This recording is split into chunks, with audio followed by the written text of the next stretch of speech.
Okay.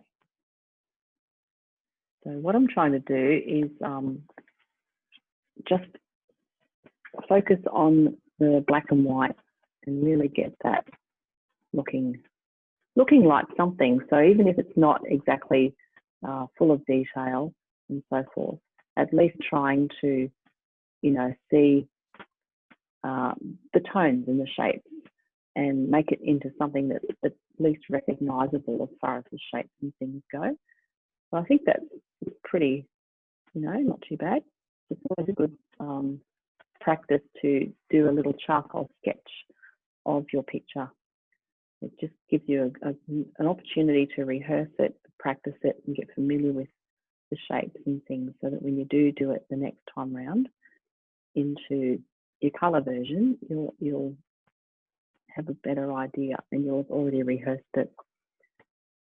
So it's a nice way to become familiar with your subject, because we get quite intimate with these things, don't we? You know, you spend a lot of time doing a picture and you study it up close and you just get really familiar with all the little bits and pieces, things that you would never normally notice when you were looking around in nature. But when you paint something, it changes your perspective and you start to see things with a lot more clarity and a lot more detail. And it's a good thing. It's a lovely way to look at the world, and it makes you slow down, I suppose, and really study things and focus on the light and the dark. So I think we might leave that part there for now, if you're happy to move on and get stuck into the colour version of this picture. We could spend a lot more time in here, and it is tempting sometimes. Sometimes I just want to stay with the charcoal and work on that. But in the interest of getting a painting as complete as possible, we'll move on and get started on the next stage. Okay, so I have already pre-selected some colours a little bit earlier, and there's quite a lot of colour in here. You wouldn't think so when you first glance at it, but once I started breaking it down and looking at, you know, what colours are in the picture, it was quite interesting to note how many there were. So I'm going to put this aside for now, and then I'll show you what colours I've grabbed out of my palette for this exercise today. So the way I do that is I usually just get the picture, the printout, and then I hover over my pastels and look at them and see what I can, see what matches. So technically you could, you know, stick to just a few colours, but in the process of doing that, I kind of found, well, there's quite a lot in here. So I've broken my colours up into 3 segments, basically. I've got my background colours, or my greens, sorry. So I've got a lot of greens in here, which are all the leaves and the vines and, you know, all those little green sections. There's also the green in the pumpkin. So I've included some phthalo green to be putting through the pumpkin area and around in here. So I've got my greens, and then I've got my background colours. So for those colours I've chosen, this is a reddy sort of earthy kind of colour. And then I've got a terracotta colour and a purple, which I know is not terribly obvious in the background, but purple is beautiful for your shadow. So that's really going to help to create some shadow. And then of course blue violet, which is our beautiful dark pastel. I haven't got any black in there. If towards the end you feel like you might want to add black to get some more drama in there, you can, no problem at all, but I've left it out for now. And then I've got pumpkin colours. So the colours I can see in the pumpkins are, I can see some blue, because these are blue pumpkins. So there's a bit of blue in there, as well as the greeny colour. There's red. I can see a lot of red in the shading and the shadow. I've got a couple of oranges there. So one's a little bit darker than the other, because I can see quite a nice range of orange and then into yellow. within the brighter areas of the pumpkin. So they're basically my 3 colour groups, I suppose. Now, it's not always that you break things up into groups like that, but I kind of, in my mind, I did, and I kind of decided, well, that's what's in that section, and that's what's there. So if you wanted to, and I'm going to do this right now, is just test the colours and see how they look together in the families or groups that you have put there.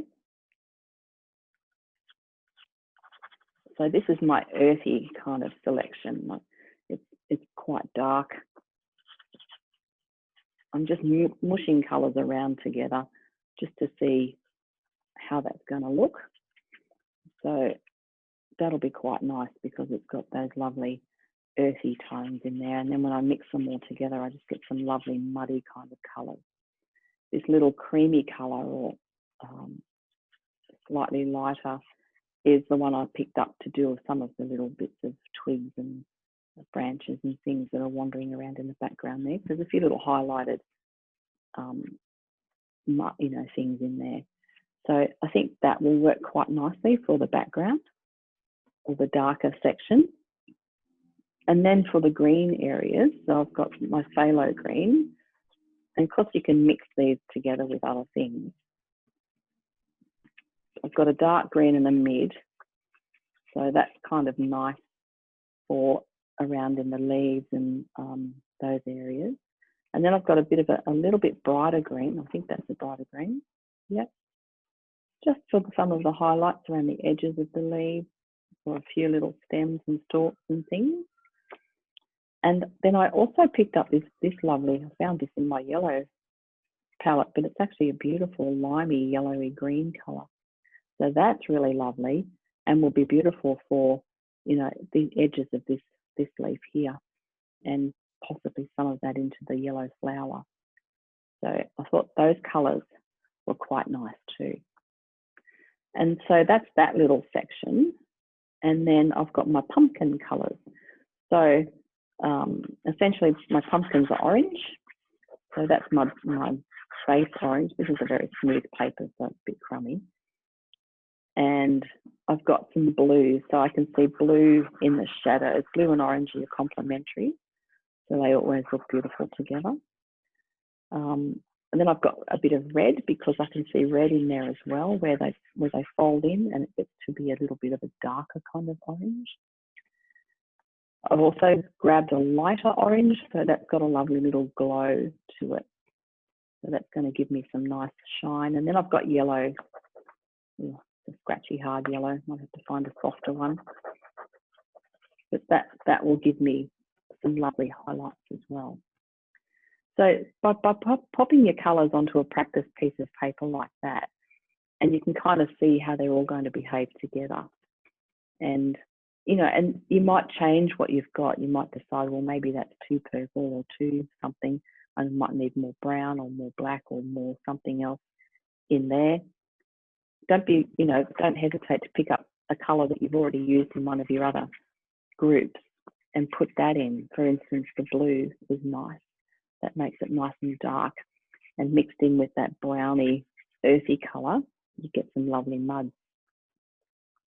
So basically, they're my 3 groups of colours that I'm going to have a bit of a play with, and I think that will work out quite nicely. So that's my palette. And then I'm going to get my paper. I didn't have that ready yet. What's the best colour paper for today, Jeannie? Good question. Dark or light? Dark, I think. I think dark will be nice. I was thinking maybe aubergine, even black if you have black. This be all right? I think it's sort of aubergine colour. Yeah, it's deep, dark purpley kind of colour. Purpley, yeah. I think I'm going to go for that, because that'll be nice with the orange. I'll have to come and get some more paper from you and maybe a pastel or two sometime. Yeah. Have you packed everything away yet? No. So I better hurry up. Yeah. No, I haven't packed away the pastel stuff. That'll still sit here until the last minute, I think. Oh, right. Yeah. So yes, you're welcome to do that. I've got plenty of paper. If there are colours you want, you know what colours you want, let me know. And if I don't have any, I can get them. I know one is the what you call the Australian grey, which is sort of like a creamy colour. Yep. That sort of creamy colour one. Yep. That one is one. Okay. Yeah, mine's nearly gone. That's one I need. I think I've got some of those here. Yeah. I believe. Yeah. All right. Lovely. Okay. So we might draw this up now, just lightly. Get the grid marks down and use. I'm going to use charcoal because I'll still be. Oh, no, I won't, because you won't be able to see it. So I'll do it in my white pencil. But if you use a charcoal pencil, if you can see it on your dark paper, you just want something that's not going to be, too obvious and stand out too much, or is easy to remove if you want to take it off. I'll do it in white so that you can see it on the screen. That's if anyone ever looks at the screen. I don't know, do you look at the screen or do you just listen? No, I look at the screen all the time. I try and Oh, do you? Yes, I do too, Jeannie. Oh, good. That's good to know because, I'm just not, sometimes I'm not sure what everybody's doing. And then when I do happen to see everybody, everyone's so focused and concentrating, and yeah, it's good. Be very attentive. Yes, you are. You're wonderful. Wonderful. All right, so I'm going to draw this up.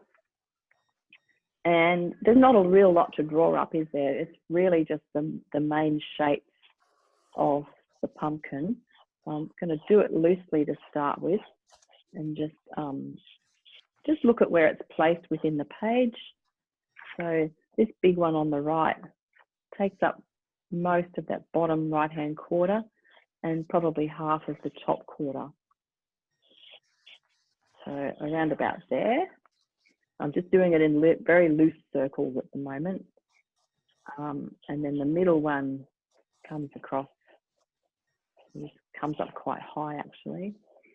And that takes up about half of the left-hand quarter and then down into the bottom section there.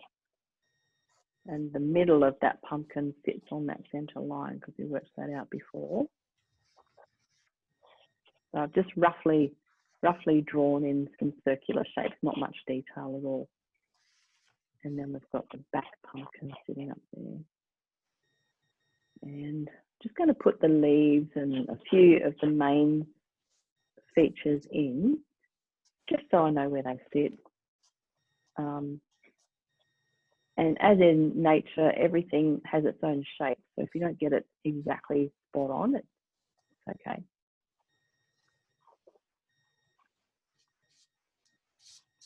A little yellow flower, that's a nice little feature, that one.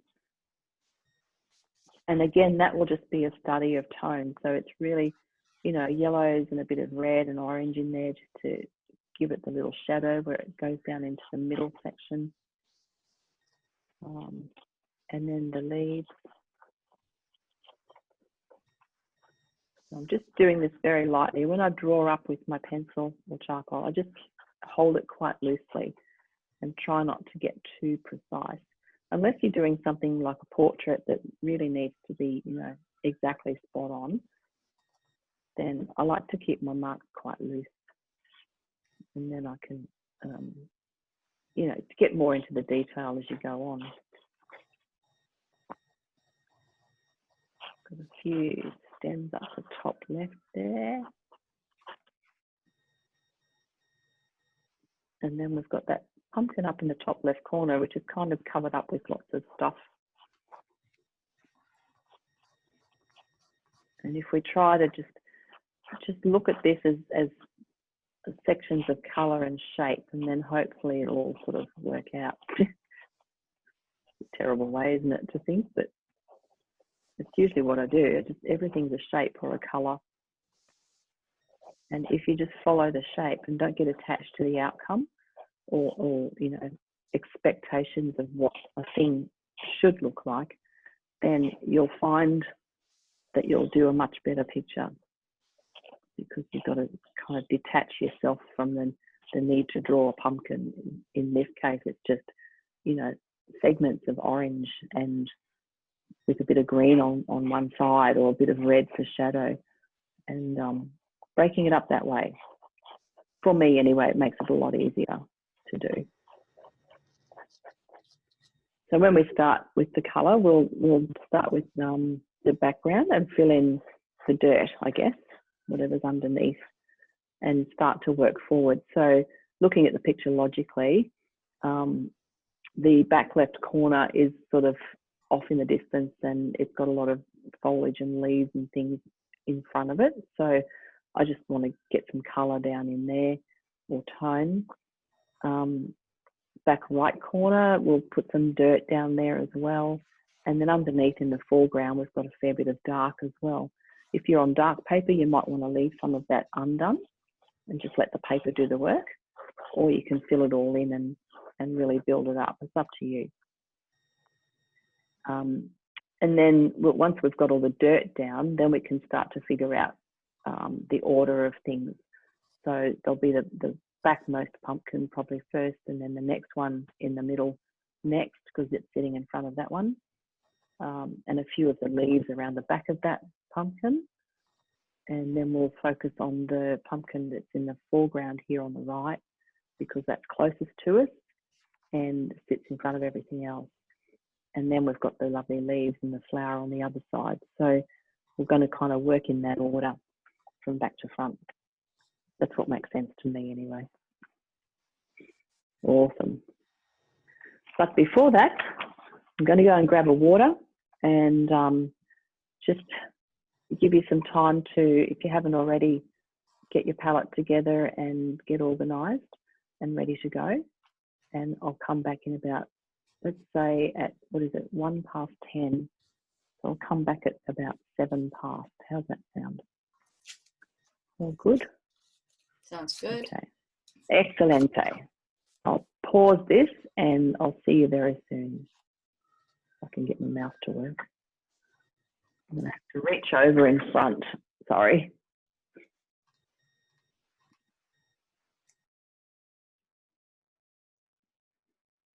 Something's happened to my screen. I can't find all the buttons I want.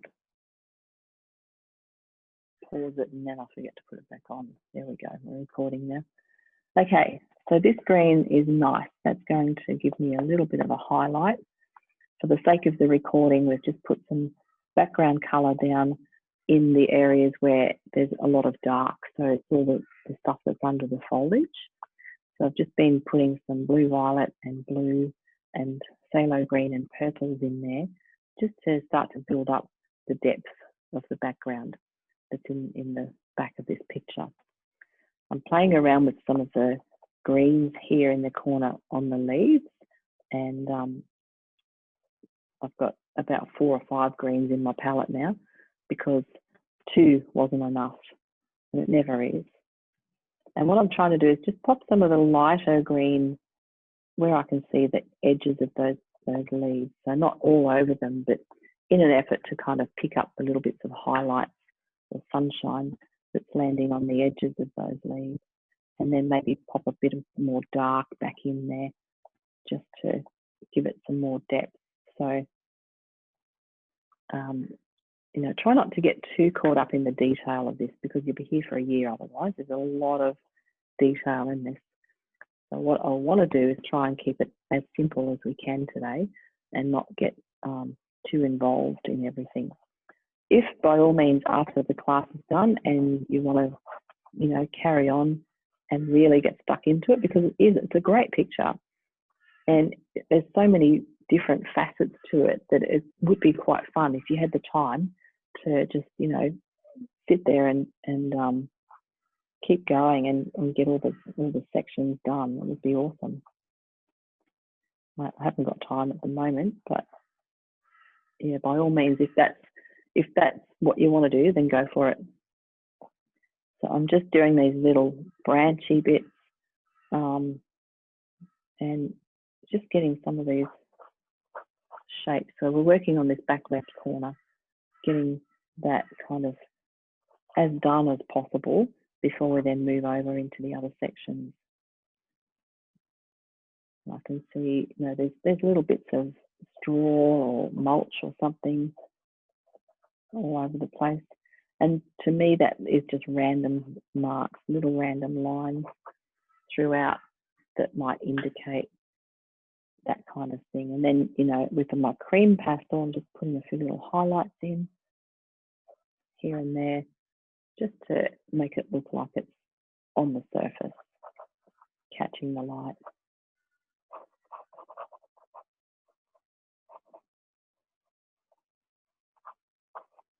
Keeping my marks quite loose and random. And I keep seeing things I didn't see before, like there's a little dead leaf there. So, and the nice thing is, if you don't like the look of something, you can leave it out. You don't always have to put every single thing in here that you see. So it's fine to edit the work and choose what to put in and what not to put in. So I'm just going to block in a bit of green here, just so I don't lose my leaf, and I kind of get a bit of an idea of where that's going to go and where the other leaf goes, and I'll put a bit of green there as well. That'll help me find those later on, and it also helps to build up, you know, the depth of colour and layers of those things. And of course, we've got our little yellow flower, so hopefully you've left a bit of paper uncoloured to put that lovely little yellow flower in there. And again, just keep your mark loose.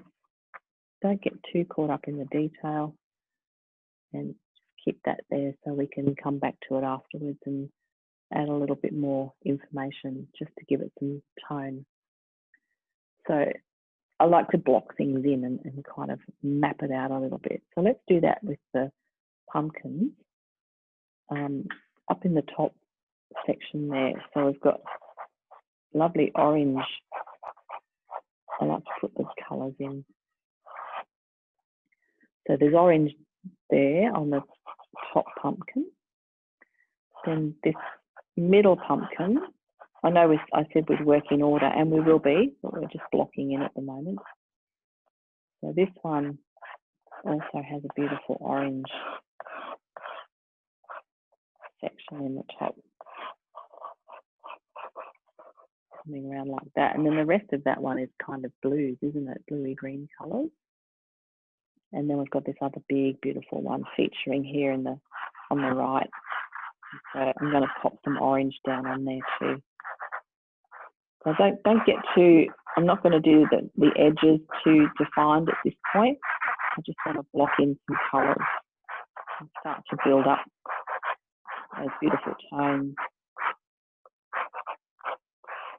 And as you do that, you can kind of pull the pastel in the direction of the pumpkin. So, you know, I've got these lovely little segments that kind of all arc out from the centre.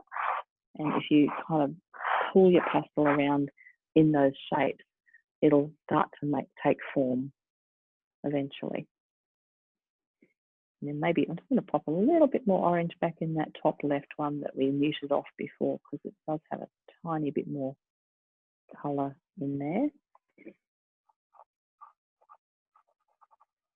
So you can come back in and touch things up, but I find it much easier to do my backgrounds first, and then I don't have to get in and do too much work afterwards.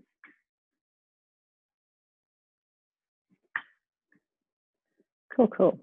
So what's happening here, I'm just looking at my screen now, and I can see where I've put all these bits of straw and grass and bits and bobs on the left here. It's starting to really look like it's got texture and body, because it's got the dark underneath and then a couple of lighter tones with those random, you know, grasses and things. And then to give that even more tone or texture, you could come back over it and do a few more marks with a darker colour again, so your blue violet or your dark purple. And that's going to create that feeling of layering. So like we've got lots and lots of layers of compost and grass and straw and whatever's there. And it starts to look like it's, you know, got all this depth to it. And then you might come back in and just do one or two lighter strands that sort of pop forward. It's a bit like doing the bird's nest. I don't know if you've, not everyone's done that one, but when you do the bird's nest, you kind of build up all the layers and then do a final few little marks on the top just to bring them to the top and let the light shine on that. So, yeah. And as I said earlier, try not to get too caught up in the detail. By all means, you can do that bit later on if you want to. So I'm just mucking around in there. Probably going to overdo it. Should leave that alone now. Step away, Jeannie. Sometimes you've just got to stop, haven't you?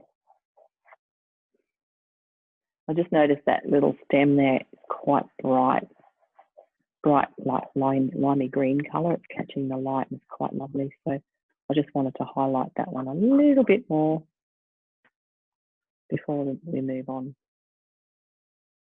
Okay, so I think the next logical place to go to is probably up in the back right corner, and we're going to do a similar process up there to what we've done over here.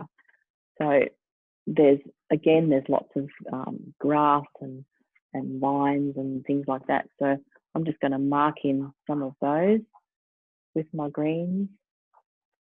And again, we just want it to look natural and kind of messy and earthy.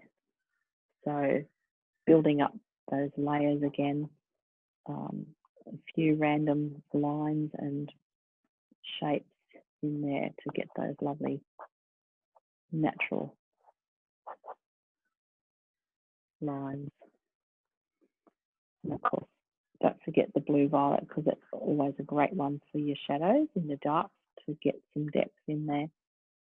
So I like to break up my lines with a bit of the dark, because then again that builds up the layers and the thickness of things. And then we've got a little bit of a light colour there coming through. And some of these lines, when you do them, you want to break them up a little bit, so don't make them all the same width and the same size. You want to sort of, I don't know, stop and start your mark when you're doing it, so that you get this lovely natural thick and thin effect without, you know, having one really strong line, unless that's what's there, of course.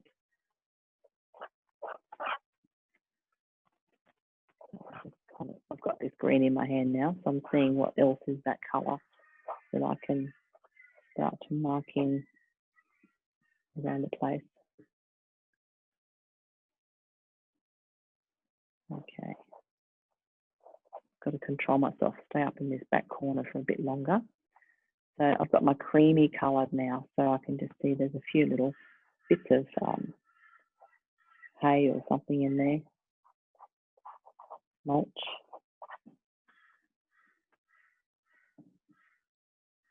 So again, you know, just try to build up the thickness of that, keep it quite sort of random and loose. So just push some of it off into the background, because I don't want it to dominate too much. You could even, you know, smudge over it with a pastel if you want to soften it off, get it like a grey colour or something similar to your paper colour that you could just kind of run over it and soften that off, so it doesn't sort of become the feature or the brightest thing. A bit more dark. So keep checking back at your picture. That's where I'm always looking. I'm always looking at my reference photo to see where it's dark or light, and trying to, you know, get my tones right more than anything.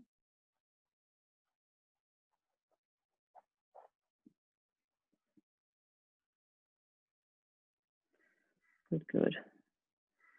And a few little, just a few little light sections in there. It's the same as the other side. We've got a few tiny bits of something that sit on the surface and catch the light.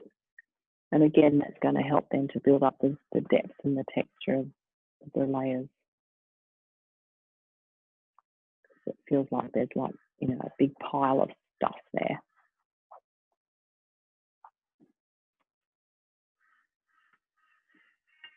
Okay. So now we've done that bit, we're going to get into that pumpkin up the top. So this one here, and it's got quite a lot of blue in it. So I've picked up my dark blue. I'm just going to wipe that down and bring that down into the base of the pumpkin to try and create that beautiful colour. So this will be all about shading and blending and getting your tones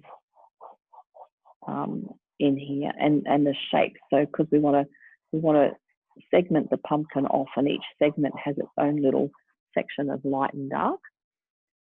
So for instance, the light section, let's do some stripes here. So I'm going to use my purple.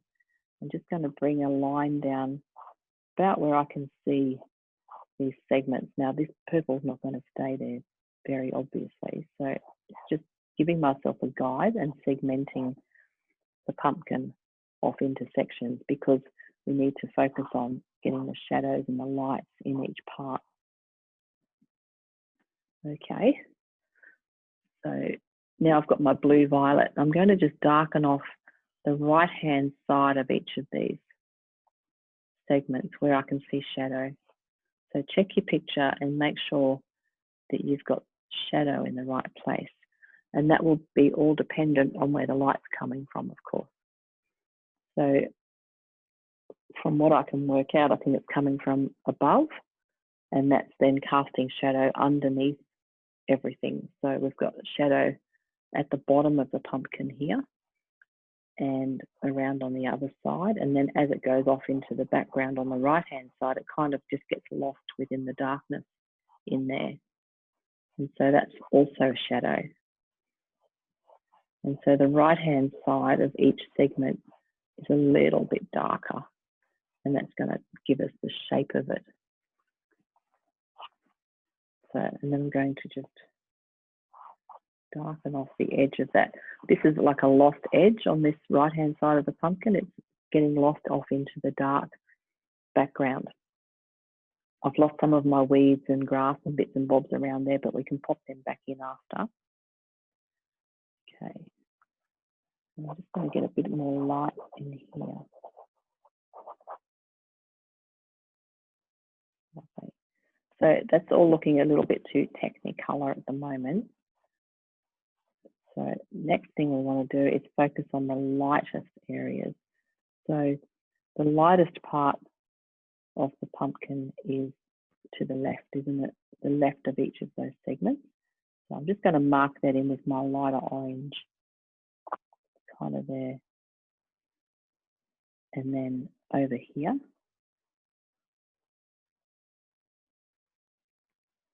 And then the next light side is a blue side. So what am I going to put there? I might try this muted green colour. Okay.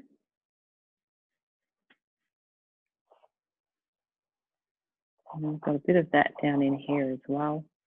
So don't be afraid to try different colours. I know there's blue and green in here, so I know that's going to work. And if I push them around, and when you pull them around with your finger, if you are blending, then do it in that shape of those segments. So up and down, pull them around in those shapes so that you get the pigment to kind of flow in that direction. So I've got my lights sort of all on the left-hand side of those segments of the pumpkin, and then the dark on the right. And I know I've got to darken that up a little bit more, or maybe I need to lighten up some of it so that the dark is dark, if that makes sense. Try a bit of purple, why not? I love purple in things, it just gives it life.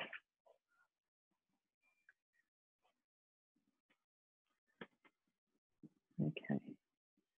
And so it needs to have a bit more orange added in now. So now we've got the nice base in there and those core shapes drawn in. Now you can start to sort of come in with the orange and kind of draw it in and perhaps not blend quite as much. And we'll have to highlight the light bits again. So it's all about building up the layers, isn't it? Just layer, layer, layer, and then getting the tone right.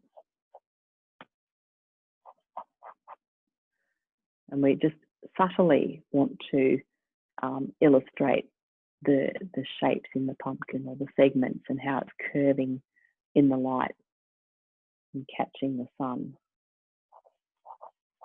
I'll try a bit of orange in that side too, just so it's got a nice continuity. I know there's not orange there, but in my painting there is now.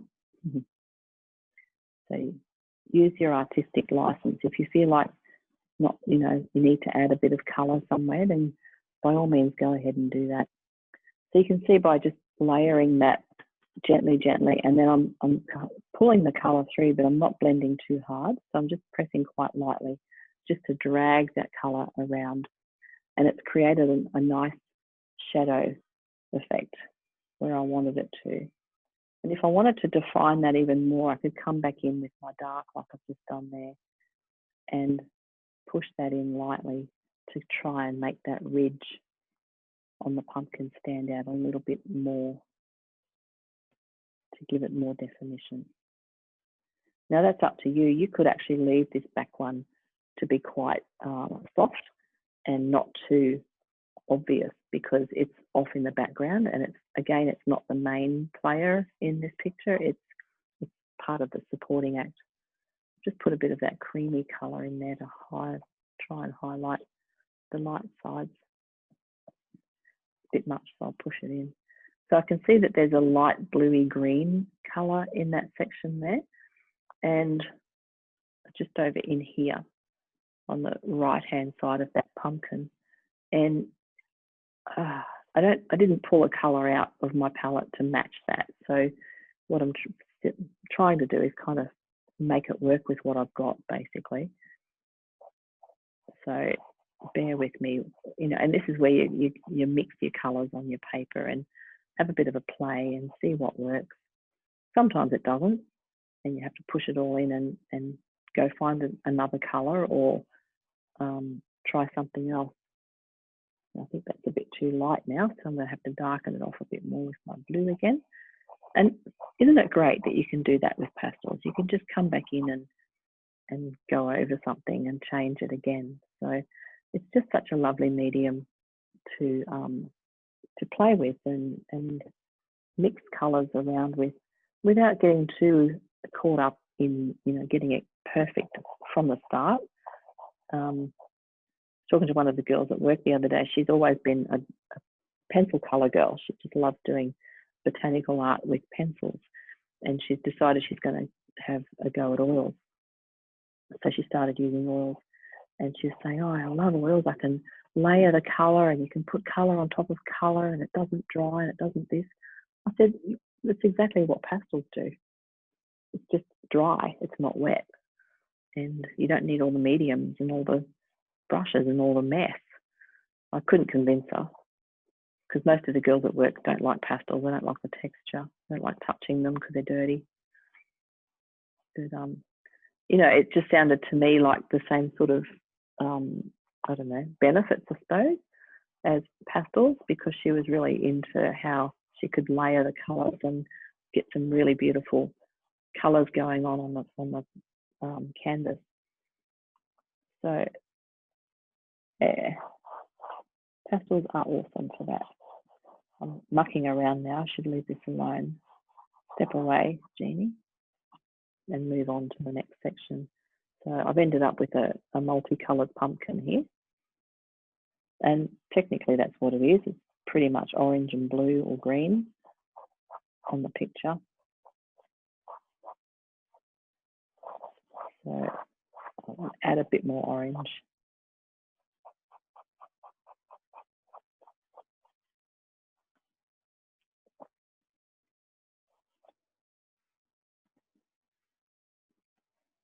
And then darken off around it. So as I said earlier, I just wanted like a dark edge where it kind of bleeds off and wanders away into the background. It gets a little bit lost in there, and then pop a few little light twigs or something over the top of that so that it creates that depth.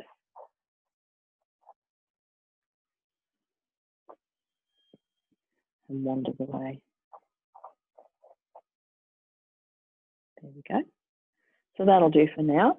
And if you needed to come back in and redo that or touch it up, you know, there's no reason you can't. I'm just going to tip off some of my dust.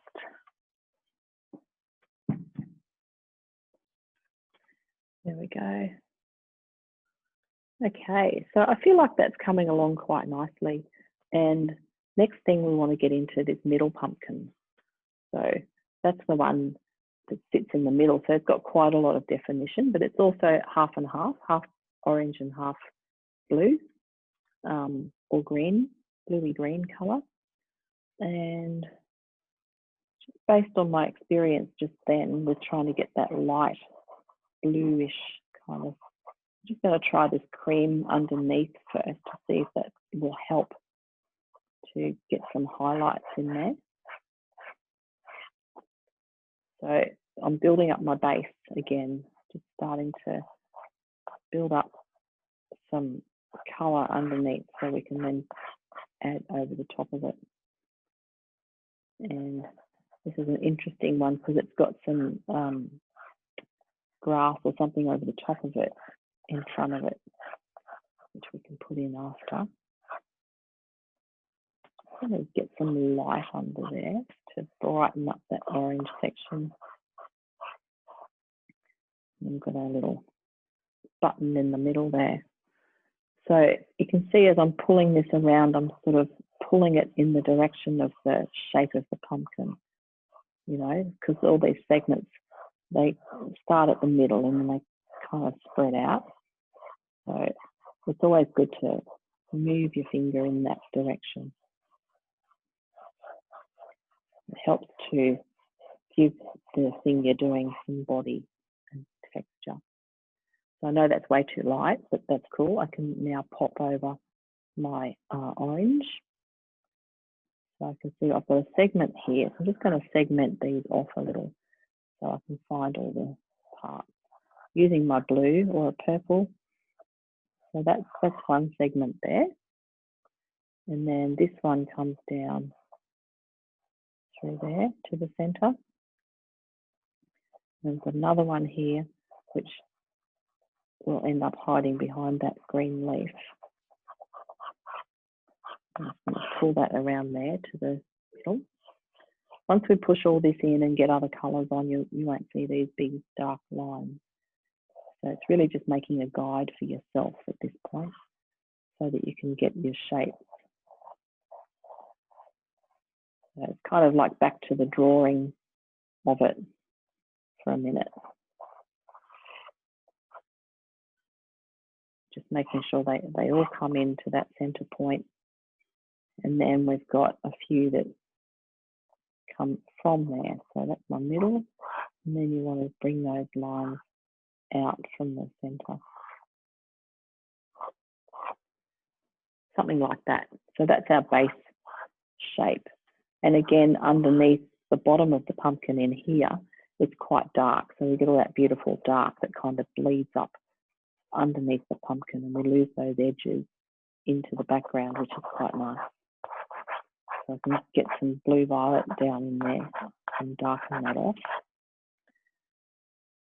And then focus on getting the blue and the green colour into these sections that have that colour.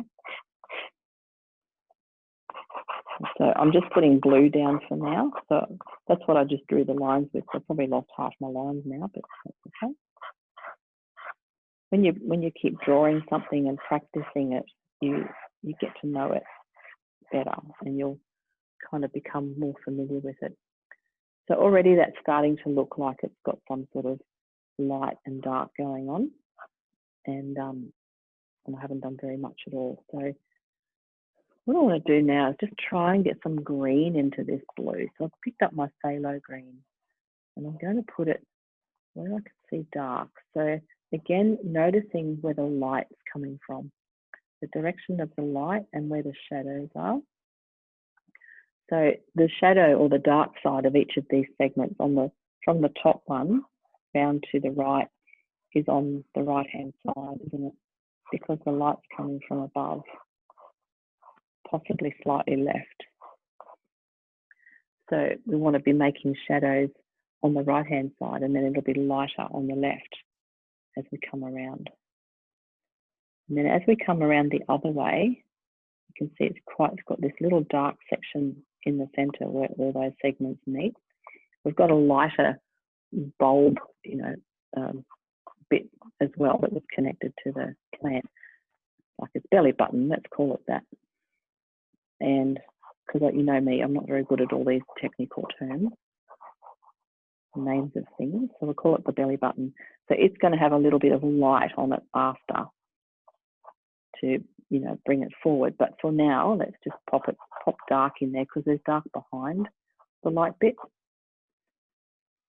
So I'm just putting some of my phthalo green around in the darker sections, and so already I can see where I've put the light or the brighter colour, and I haven't finished that yet, but I can already see that that's where the light's going to bounce off my pumpkin and give it some sunshine in this section here. It's already glowing, isn't it, against the darks? And that's what we wanted to achieve. Beautiful. So now I'm just going to start to push around the greens and the blues on that side, because I want to try and get those edges nice and defined with the light and the dark. Don't pull too much of that blue up into the orange area, because we want to try and keep that as pure as we can. So I'm just pulling the blue and the green around to build up that lovely texture. We're going to have to add some more light into the lighter areas there where it's coming out from the center. But for now, because we've got the lines defined in between each segment now, it's kind of starting to come alive. It's giving it some body. I'm going to pull them down a little bit more at the base there. It's looking a bit squashed. And we can darken that off later and kind of merge that into the background, which will be nice. I love gloss edges. I love how they just kind of vanish into the background. It's kind of fun. So that's already got some nice body happening. Don't forget that bit that sits under the leaf there, because it's quite greeny blue as well. And then we'll pop the leaf on over the top. So it's all about the tone, isn't it? It's about getting the lights and the darks in the right spot. So speaking of darks, I'm going to pop a little bit more dark with my blue violet, my favourite dark, just in those darker sections there, and soften them off a little bit, just to create a bit more drama in the shadow. And then down in the bottom, we can kind of push that in to the background a little bit and blur off the edges so that it's disappearing into there. And we can pop some more grass and stuff over the top of that afterwards.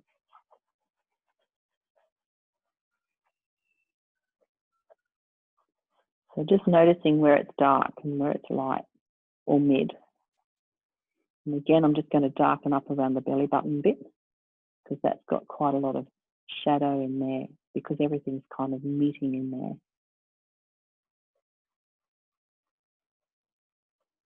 Darken up around there, and then we can put the little lights belly button in a minute. So I'm quite happy with how that's working. Now I need to add my orange sections up in where it's the orangest, if that's a word. First, I'm going to go and find myself a little towel because I didn't grab one before and I need to clean my fingers off before I pick up a light colour. So I'll just be back in a moment. If anybody wants to have a break or a stop, just let me know.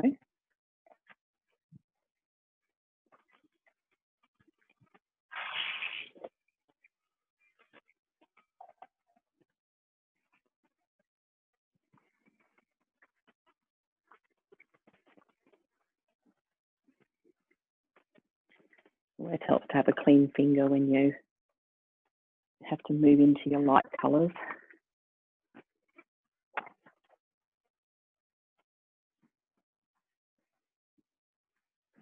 It's also good to walk away now. Now I've come back, I can see, you know, what needs to happen. All right, good. So I'm going to pick up my, this is a darker orange. So you might recall I had 3 oranges. There's a terracotta kind of one and a mid-orange, and then I've got a much lighter one. I've also got a bit of yellow. So I can use all of those in this orange section just to get some nice tones happening. So I'm going to start with the darker one and push that around. And you'll see on the edges, you know, where the blue and the orange kind of bleed in together. So you want to kind of overlay those a little bit so that you get that lovely gradual natural look of the orange and the blue merging in together. Now I've just noticed there's a line on this section, an orange line. Is that a shadow or is it part of the pumpkin? Not entirely sure about that. Could be a shadow of some of the grassy stuff that's growing over the top of it. Anyway, don't worry about it for now. But I just want to get this darker orange in here, and then we can kind of build it up from there and make, you know, some of the lighter spots lighter. We also want to define the edge of that one right at the back there where it sits in front of the greenery and the dark background. So it's quite a sharp, bright edge, and that's how we create the drama, is by creating that lovely contrast between the edges. So I'll put some of this down, and then I will pick up my other orange and do more with that. So that's the darker orange, that's a nice base. Now my next one, I'm going to start to kind of push it in a little bit firmer. I'm getting a lot of dust. I don't know whether you get a lot of dust on that. I'm so used to standing at an easel that gathering all this stuff is slightly annoying. But anyway,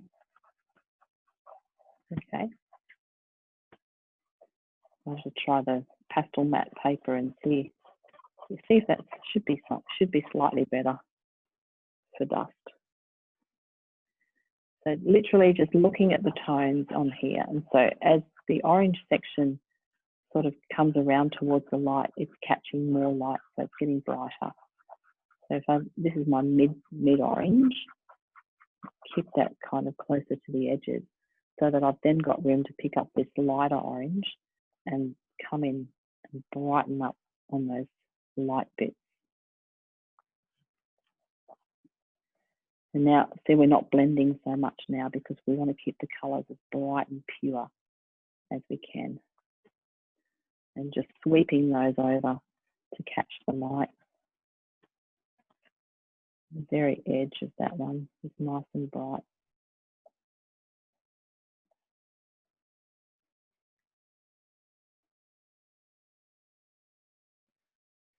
So that's helping the sunshine on that. Good. Now just tip off this dust again.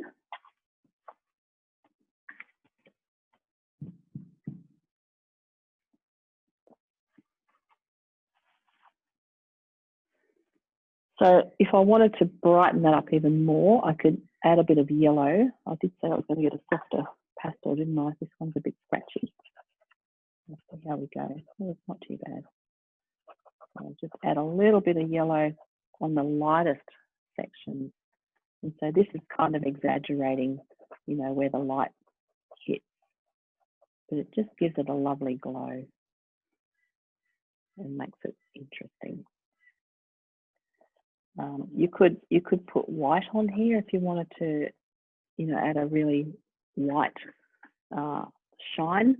I'm a little reluctant to use white because I feel that sometimes it's a bit too opaque and kind of takes the sunshine out of things. So even though it would be lighter, it would kind of dull it a little bit. So I'm just going to leave it yellow. But if you want to pop white on, or even a very pale lemon, just to see what happens, you could put it just right there where it's got that sheen, a little bit of a glow going on.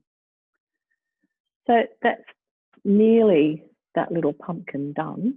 I'm just going to fix up the belly button a little bit. So I'm going to use my mid green and kind of draw in a circle. So I want to leave some of the dark underneath that belly button, so it still has that little bit of shadow underneath it.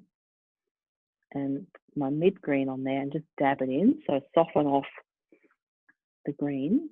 And then what can we use for the little belly button? I might try this mid reddy brown colour. Dab that in a bit too, because it's a bit too much. And so see how you can subtly just soften things off with a quick dab. And then I'll use my creamy colour, so that's my lighter one, just to get a little bit of a highlight on there. And again, that's a bit bright, so I can dab it off a bit. And then I can add just a tiny dot of light there. And maybe add a bit more dark around it. I feel like I've lost some of my shadow. So I can darken off around it again with the blue violet. And then slowly, just lightly pull that out from the middle out towards the edges of the pumpkin. So that's kind of sunk that in a little bit more now. I'm going to put another little circular shape around the light bit in there. That's better. Now it's starting to look like it's a solid object and popping out. And so now it's just about noticing where you might need to add a little bit more dark or light, just to get the segments of the pumpkin to stand out. I'm using blue violet again because it's nice for the shadows. And just softening off. So by softening off, I mean just dabbing it with your finger to get some of those hard marks a little bit blurred.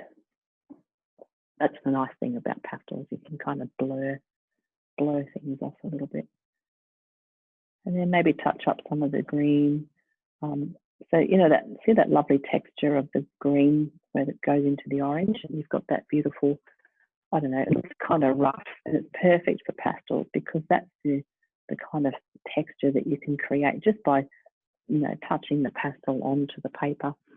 And don't blend it in, just let it sit there, and it becomes a beautiful surface colour that sits on the surface, but you get that lovely texture from the green to the orange. So I think that will do for that section now. If you wanted to come back after and, you know, add more highlights or darks, you could do that.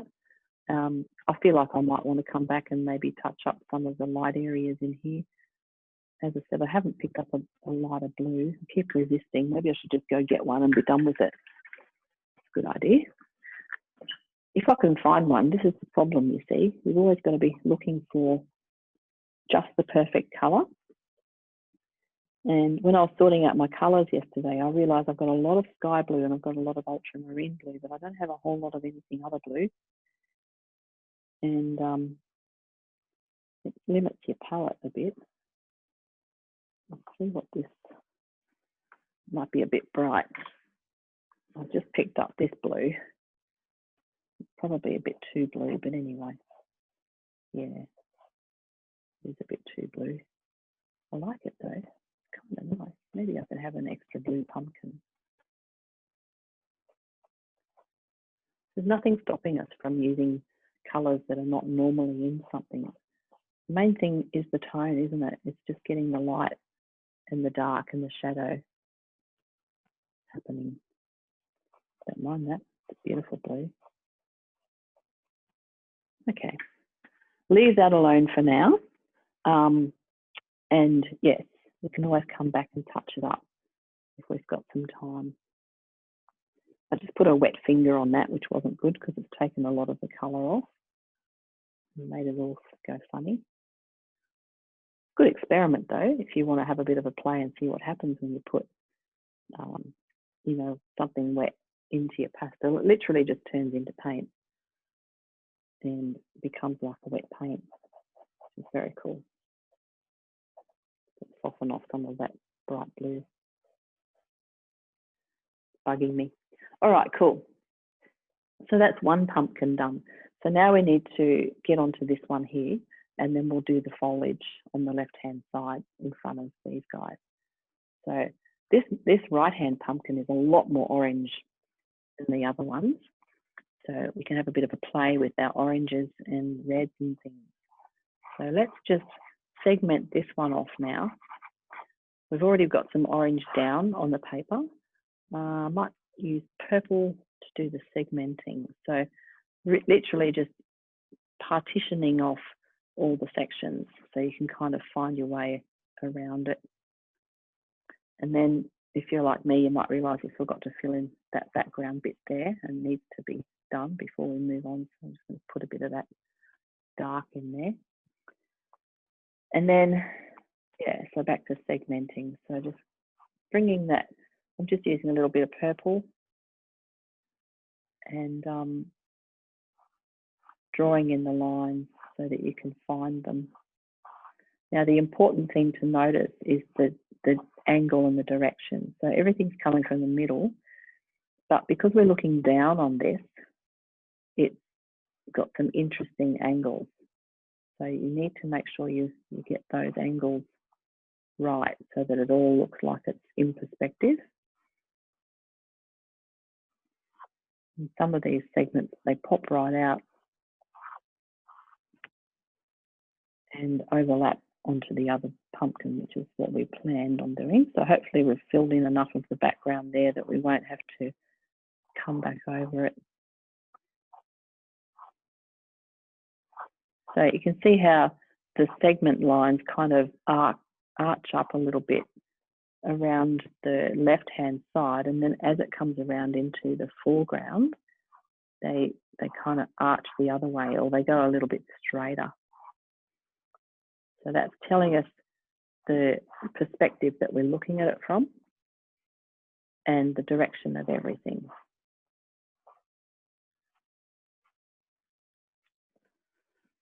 So something like that is the shape that I'm after.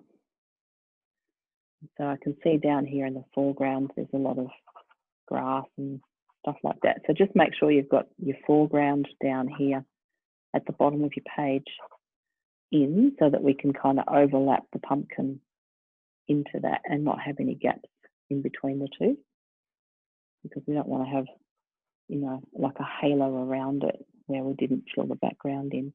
And then if you've got to get into the background afterwards, it's just a little bit harder. Not impossible, but a little more difficult. And then down into the base of that pumpkin, where it's hitting the ground, we've got shadow.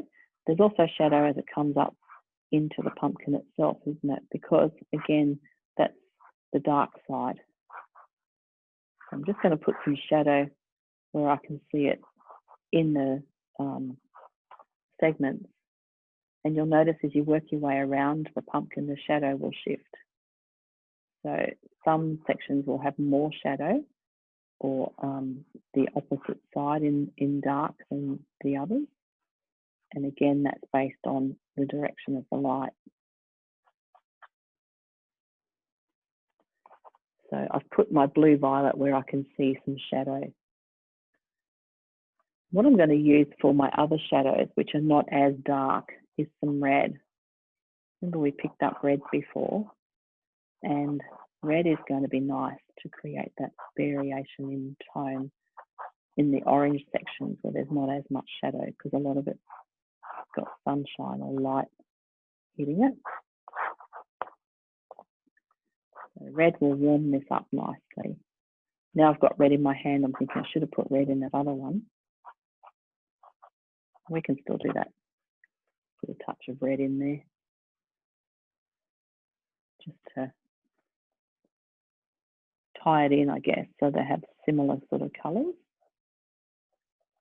So I'll wipe a little bit of red in there. That's nice, warmed it up. So we're blocking in on here at the moment.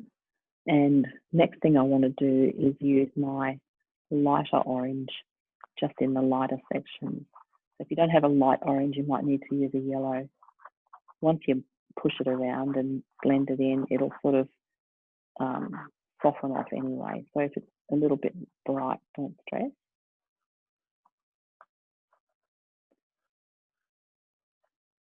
And so just noticing the sides that are lighter and where the light's catching, where the sun hits it. So on the right side, we've got those little segments as they come from the center, and just that little bit of triangle here on the right is where the light's catching. And then down here. And even as you just block this in like that, you can already see where the light's hitting it and how it's going to shine. Nice light. Now I'm going to pick up some of this phthalo green and pop that down. See in the sides there where we've got some green in the pumpkin.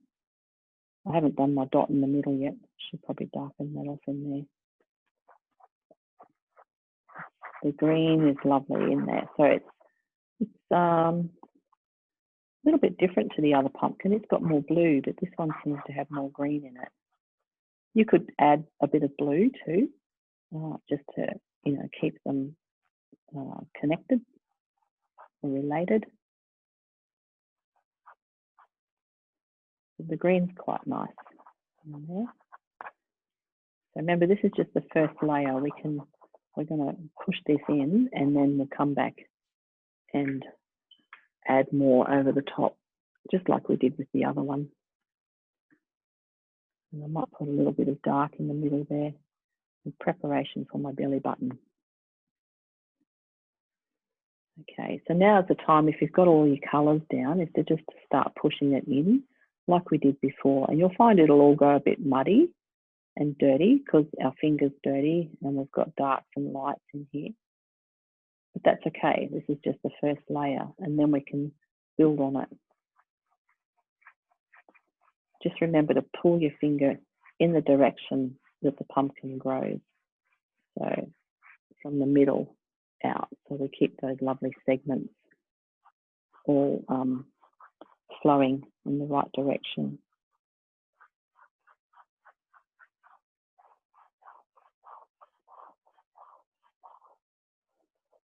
And we can sharpen up the edges and get into the detail in a minute. Get all this pushed in first. So notice the direction of the segments and the little lines and parts, that which way they're all flowing, so that, you know, we try to keep that consistent with the perspective of it.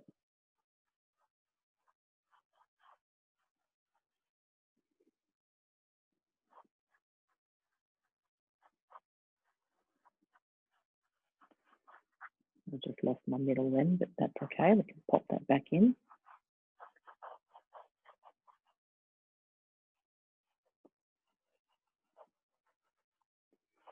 Okay.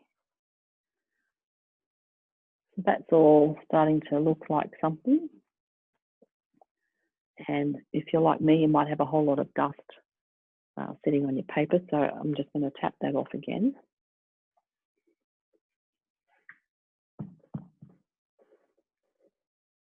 There we go. So this one is a lot more orange than the other ones, but there's still a fair bit of blue and green in there. So I'm going to add a bit more of the blue now, just so it kind of ties in with the other one. So I'm going to put the blue mostly down in this front section where I can see the dark sections, and where it kind of wanders off into the background a little bit, so you can't see where the pumpkin ends and the dirt starts. So blue and orange are complementary, and they always look lovely together, and they make the most lovely muddy colours. So the blue in there for the shadow. I know we put purple in before, but now we're putting some blue in, so we're building up a lovely density of that.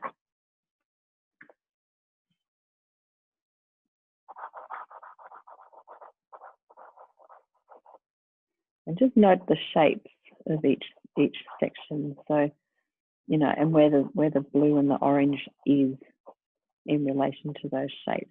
Just look at them as shapes. Don't worry about what it is or what it's supposed to be. Just study the shapes of everything, and that's really going to help you get things in the right place.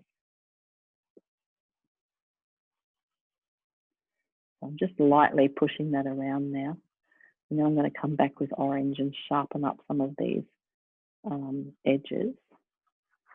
And then we'll start working on the lights and the darks.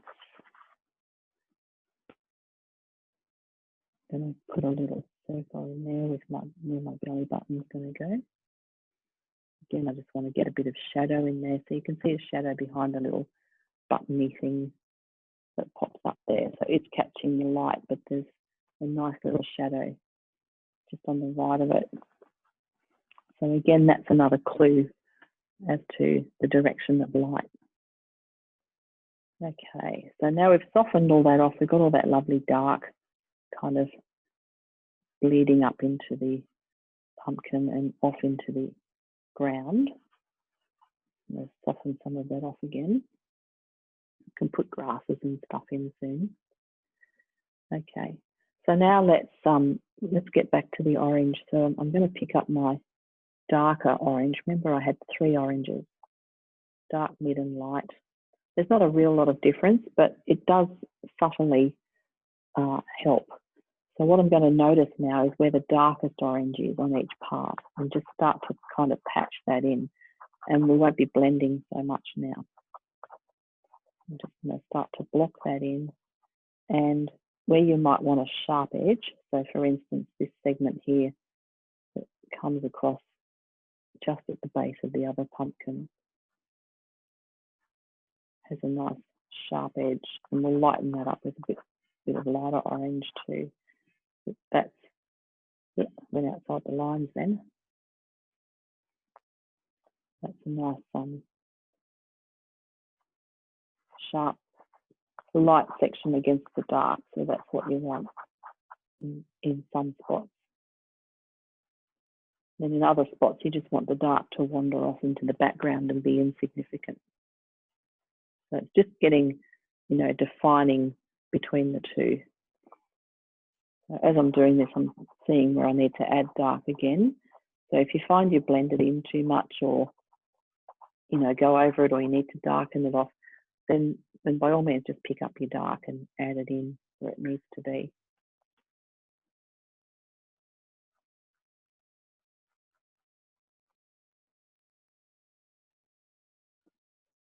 Something like that. And of course that'll have more light soon. So again, back to my darker orange. So just putting that, it's kind of darkest around where the ridges are, and then where the light's hitting each segment, it's brighter. So just smushing that around on the dark side. Where it's extra dark, you might want to add a bit of purple or blue just to create some more shadow and tone. I feel like I've missed a segment here. Anyway, lucky this is a natural thing and it doesn't have to have definite shapes and so forth.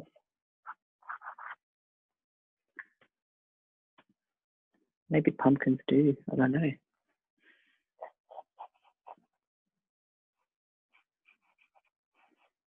Probably help to learn some facts about things before you start painting them.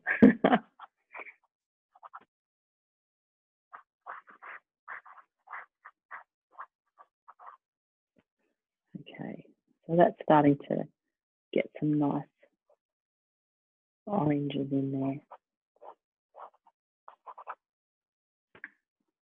Remember to keep the shadows in there too.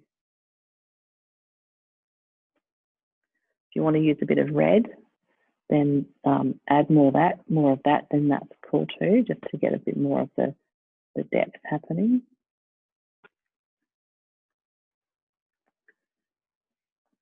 So I always feel like I want to add more darks just to create the shadows. Purple's lovely for that. Purple and orange are beautiful together too. Purple's great for your shadows. If you don't want something really dark, but just a subtle shadow, it's a lovely way to do that. Okay, now I'm going to come back in with this mid-orange. So I'm just going to put some of that down where the majority of orange is, and then we can highlight with the lighter orange or yellow to get the sun shining on it. And it sounds a bit scratchy.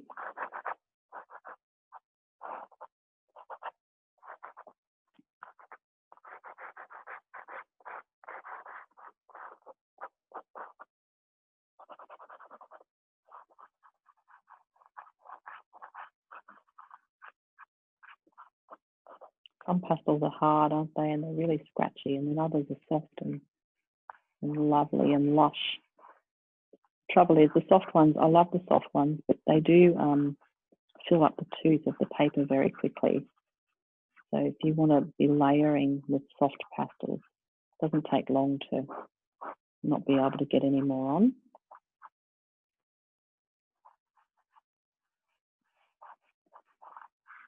Sometimes these harder ones just leave a whole bunch of dust and nothing else. Speaking of which, I've got to tip that off again.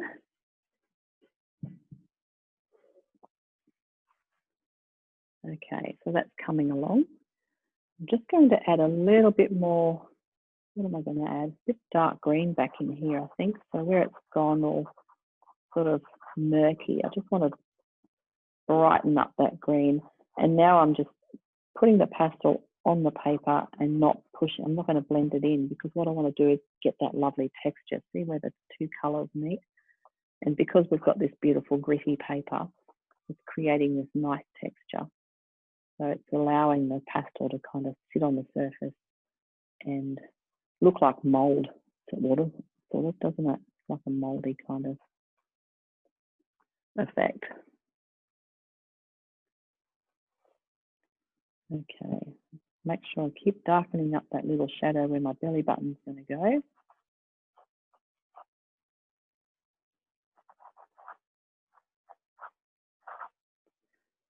There we are. So that's starting to get a bit more definition now. So you've just got to keep kind of playing with the darks and getting those shadows and those dark sections in there.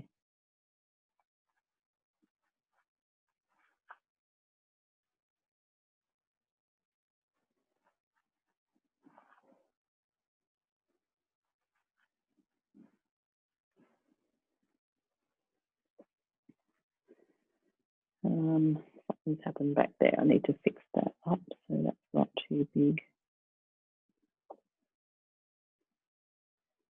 This little orange bit here needs to come down. So careful of your shapes. I just noticed I've extended mine out too far, and then it looked like it was joined up to the next one.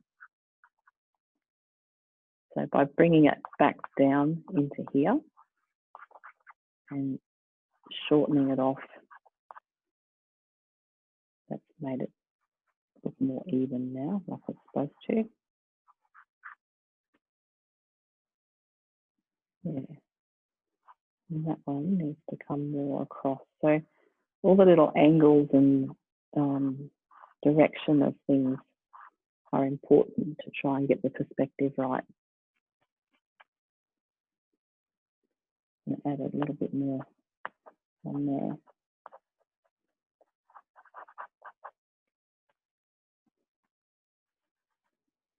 All this dust. Lovely. Okay, now nearly ready to pop a bit of light in there. So I'm going to pick up my lighter orange and pop some sunshine on the shiny bits. So this is the fun part. This is where you get to see things glow and come alive. If you've done the work, put the shadows and all the darks and mids in, then when you add the light, it just brings it alive. So that's starting to look like it's got some nice form now. So remember the light's on the left top, so you want the left top side of those segments to shine. And the dark's down on the other side, so it's kind of falling off onto the right. And if you just let the pastel sit on the top and not push it in, then it'll retain its brightness.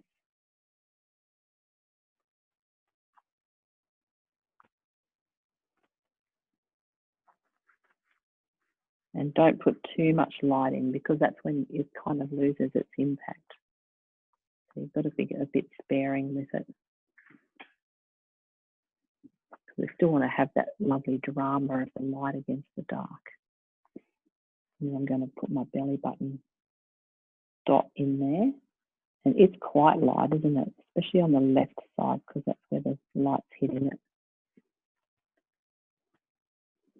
It's a bit too bright, but that's what it looks like in the picture. So I'm going to leave it for now. If I feel like I don't like it like that, then I can always soften it off a little bit. Good, good. And then just softening off around the edges here. I feel like that needs to come down a bit more. The angle of that. And making sure we've got enough dark around the base of the pumpkin. So now we can start to get some grasses and stuff in there to build up all that beautiful foliage underneath, which we'd already started doing, but now we can get a little bit more detail in there.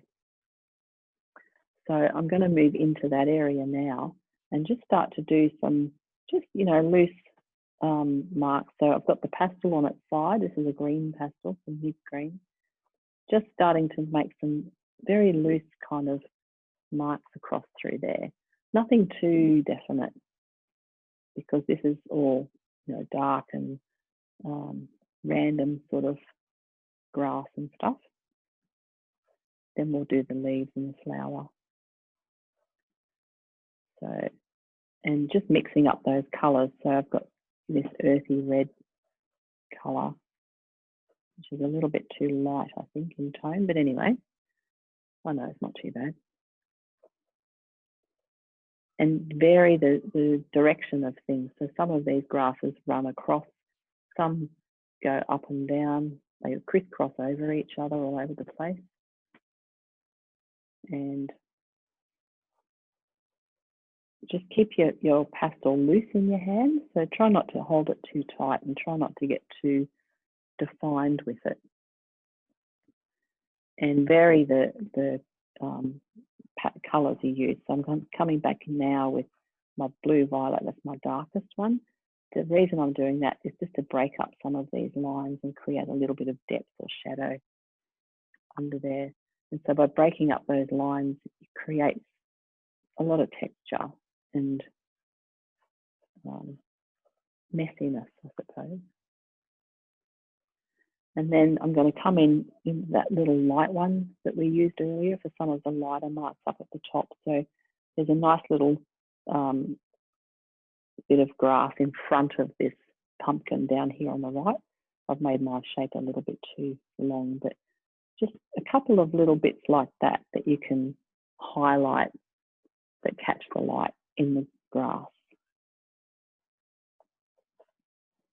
Again, keeping your mark fairly light and loose and random in shape. I'm going to try and keep it all sort of looking very natural. I like doing this, it's fun.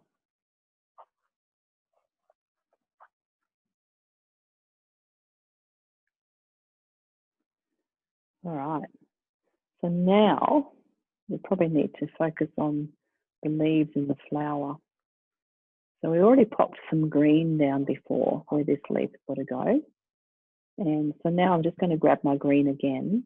This is a mid green, so it's a nice mid colour to start with, and then we can add lights and darks and play with it. But I just want to get this main shape in there. So I'm just going to draw that in with my green. Give yourself a bit of an outline to work inside. So it's an interesting shape. These leaves are kind of cool. I threw some pumpkin seeds in the garden a few weeks ago and it started to grow. Kind of cool. So that's pretty much the shape for that one, and that sits nicely in front of that back pumpkin. Then we've got another one down here in the bottom left corner, so I may as well just draw the outline of that in as well while we're here. And get some more green down on the paper, and then we've got another little one here in the front. So I've got four main leaves. That's two there. Plus a few others floating around.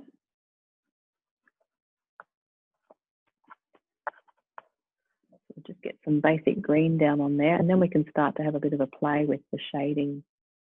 So this back one up here, I'll pop a bit of dark in that one because it's sort of behind this front one. I'm going to let that sit there at the back. Let me know if you can't hear me. I just had a strange sound in my earbuds, which might mean they've gone flat or something.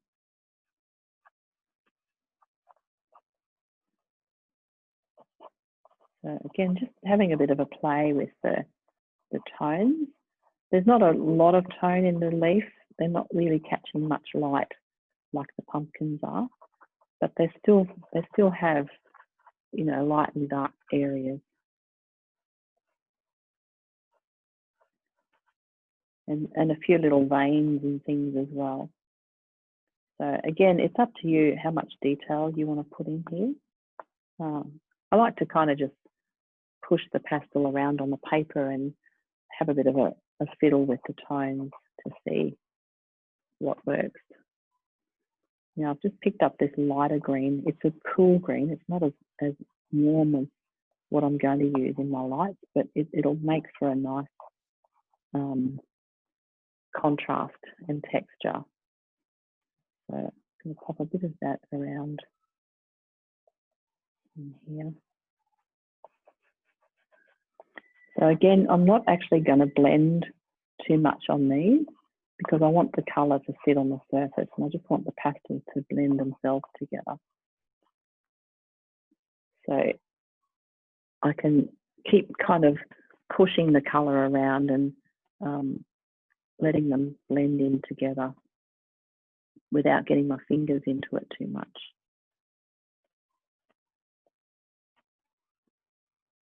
Takes a little while, and because we've got all these beautiful greens, you might want to use a few greens to get the feeling in there.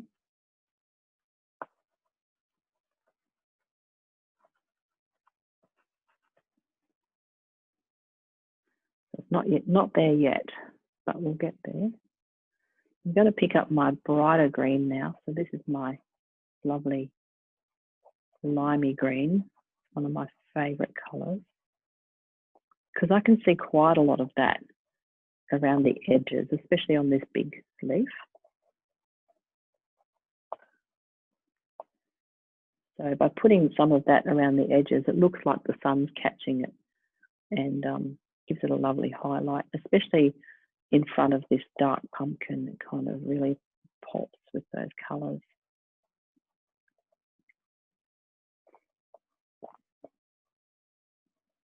Being lazy, I should take the plastic off this and use the whole thing.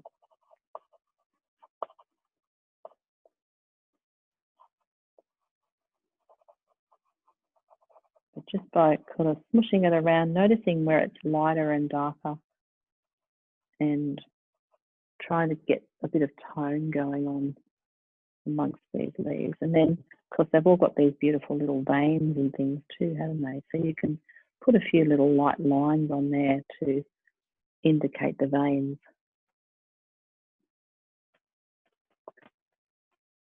There's also that lovely bit of bright stalk just through there. You can highlight that a little bit more.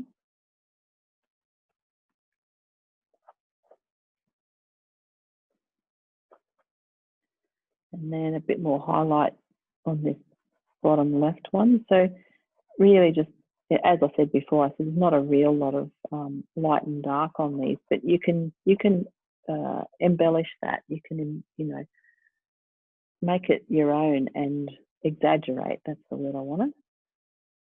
If you feel like doing that, just to, you know, make them pop a little bit.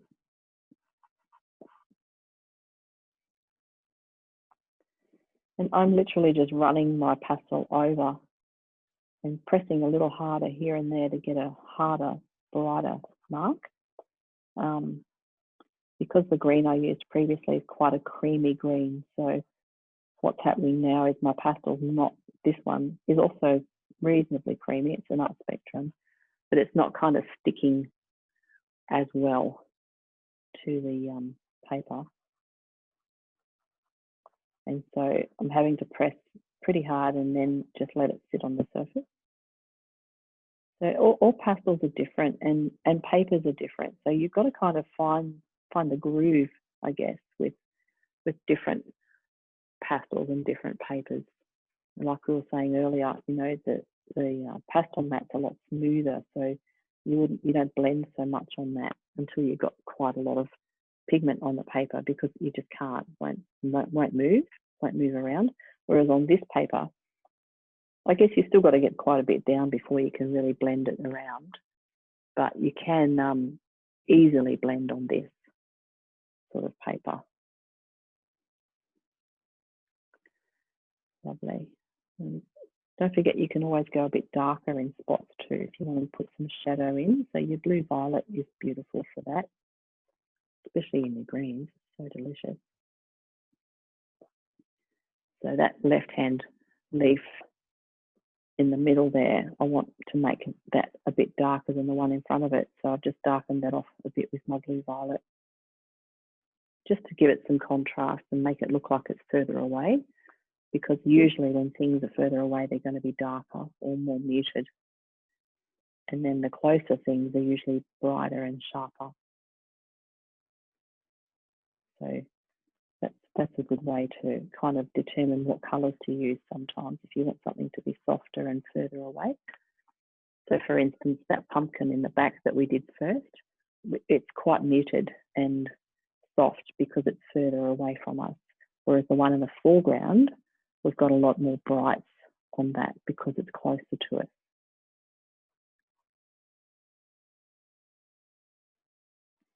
I'm just putting a few little dark veins into that leaf with my blue violet. I found a sharp edge on there. I reckon we're nearly there. We've just got to do our flower. And then I'm going to call that done, just about. Of course, it will require a bit more work to call it finished, but, you know, as I said, if you want to finish it off and get stuck into the detail, why not? It's quite a lovely image, really. It's a lot of fun. So I'm just putting some yellow down where the flower is. I know we had yellow in there before, but I'm going to pop a bit more on because I want it to get nice and rich and lovely. And of course, this is all about tone as well. So with the yellow on there and looking at the picture, so this flower kind of dips down in the middle, the pumpkin flower, and you can see how it dips down. So if you do a little stripe like that with purple, because yellow and purple are delicious together, and then kind of, we'll pull that up in a second. So a little stripe of purple at that angle in there, and maybe a tad a bit of purple just around where you can see shadow at the edges of the petals. So nothing too full on. So where that little stripe is, I'm going to put my pad of my finger on that and pull it off to the left, because what's happening is the petals are sort of coming out from the center of that flower in that direction. And so we've got this nice range of shadow from light down into the dark middle. And I'm going to pop a bit of red in there as well, just to give it a bit more depth and fold. So the left side of the flower is a little darker, even though it's all yellow, it's a little darker on that side. Might even pop a bit of orange in there to darken that off a bit more. Yeah, that's better. And now that's giving me some nice tones, so I can see where it's coming out from the center. It's got shadow on it because it's going down into the middle of the flower. And then on the right side, so on this side, where the petal's popping out of the middle also, but the light's catching it, isn't it? Because it's really bright around here. So if I put more yellow just in there, hopefully that'll make that petal look like it's catching the sun and coming out of the center.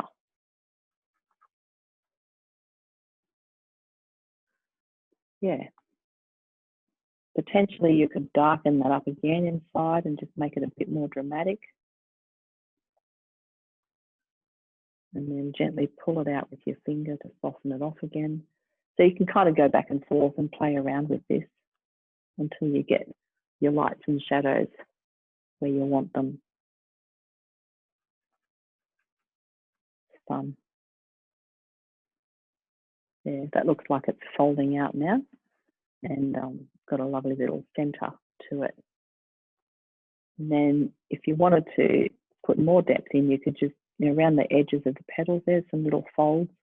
You could pop a bit of red or purple or both in around there, just to create that little bit of shadow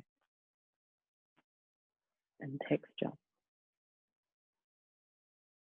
Purple's always beautiful, and yellow, they're complementary colours, so they always look amazing together.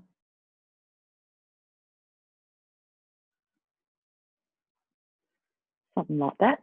And then there's a bit more squiggly, grassy stuff underneath there you could pop in. And you could pour a few across some of those leaves if you wanted to bring them forward.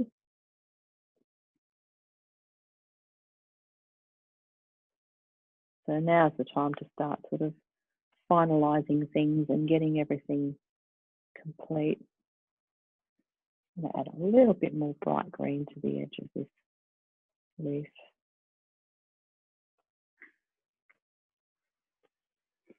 I like the way it makes the edges pop like that. They look like they're sort of curling up towards the sun.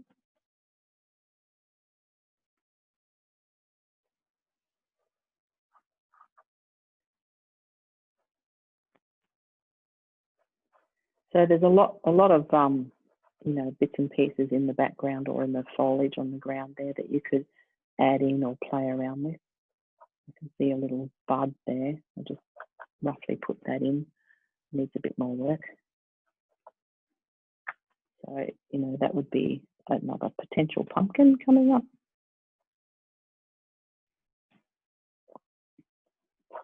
Don't forget to, pick up your blue again and zhoosh some of that around.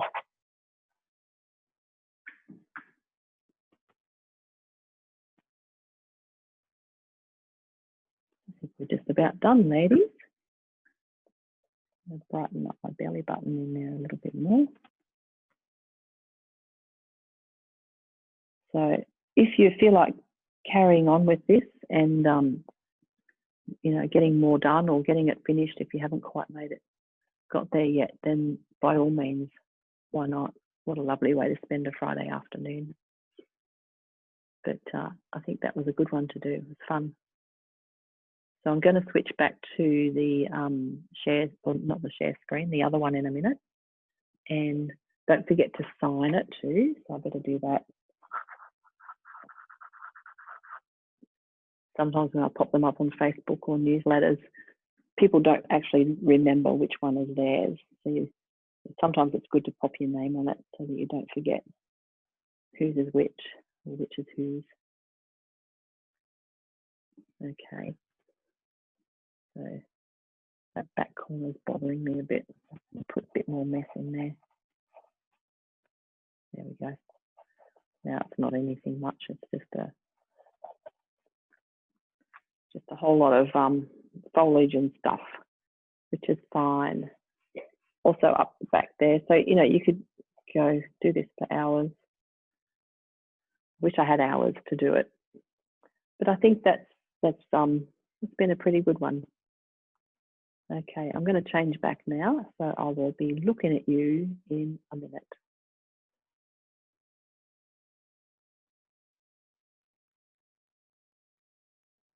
And if you're watching the video, thanks for coming. I hope you enjoyed it, and stay tuned for more coming up.